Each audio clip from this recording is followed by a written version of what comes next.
Selamat siang, Pak. Eh, Ya, Pak Rivaldi bisa diceritakan bagaimana Ya, kronologis kejadian ini?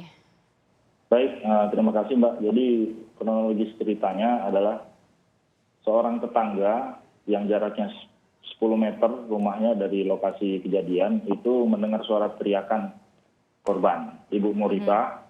Kemudian dia bersama dengan suaminya mendatangi rumah tersebut. Kebetulan pintu rumah itu terbuka dan di situ terlihat sang anak ini sedang menganiaya si ibu dan bapak. Nah, kemudian pada saat itu sedang ada pemakaman salah satu warga. Nah, kemudian kedua orang saksi ini berlari, berteriak minta tolong sehingga masyarakat berbondong-bondong datang ke lokasi dan menyelamatkan kedua korban, kemudian mengamankan tersangka yang pada saat itu sedang memegang pisau dapur. Mhm. Apa motif pelaku, Pak? Ya, sampai sejauh ini hasil pemeriksaan, hasil olah TKP, ada indikasi bahwa yang bersangkutan ini emosi sesaat. Nah, Mhm. ini dugaan kita itu disebabkan karena kekesalan terkait dengan pekerjaannya. Intinya ada masalah keluarga ya. Nah, kondisi korban saat Ya. ini kedua orang tua dari pelaku bagaimana, Pak Kasat? Ya, untuk kondisi korban sendiri sampai dengan saat ini sudah dirujuk ke RSUD kota. Kemudian untuk kondisi ibu itu sudah mulai membaik dan saat ini sudah mulai bisa kita lakukan pemeriksaan. Untuk bapak sendiri masih berada di ICU dan rencananya akan dilakukan operasi. Mbak. Operasi ini lukanya di bagian leher dan kepala Iya, masing-masing bisa betul. digambarkan kepada kami?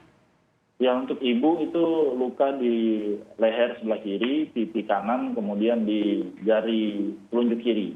Nah, untuk bapak sendiri itu luka di leher itu menganga cukup besar, kemudian luka di pipi kiri, kemudian di dada. Mhm. Ini adalah orang tua kandung dari pelaku ya, Pak Kasat? Masalahnya sebesar Iya, apa sampai betul. tega akhirnya melakukan kekerasan atau melakukan tindakan sekejam ini kepada dua orang tuanya? Iya, jadi hasil pemeriksaan kita juga memeriksa beberapa saksi, termasuk masyarakat juga.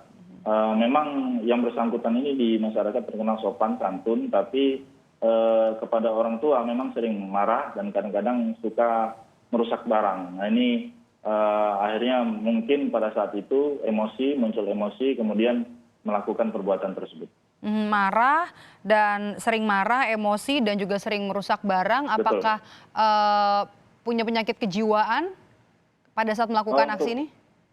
untuk hasil pemeriksaan kita, yang bersangkutan ini normal-normal saja, kemudian Sehat ya? bisa menjawab sehat. Sehat. Mhm. Ya. Mhm. Ketika sudah bisa digali keterangan dari pelaku, apakah kejadian ini atau peristiwa ini sudah direncanakan sebelumnya oleh pelaku? Untuk kejadian ini tidak direncanakan, artinya ini spontan karena emosi sesaat. Ya. Mhm. Karena kasus apa, informasinya, Pak? Karena kan ini memang sering marah, kemudian juga Iya. kalau dilihat dari lingkungan anaknya cukup sopan, tapi sering, berlaku kasar terhadap orang tua. Iya, dugaan kita simpulan sementara ini bahwa yang bersangkutan ini tadinya adalah tukang bubur, nah kemudian pindah kerja ke daerah Sidoarjo. Nah, mungkin orang tuanya ini tidak berkenan dia untuk pindah kerja di Sidoarjo. Mhm.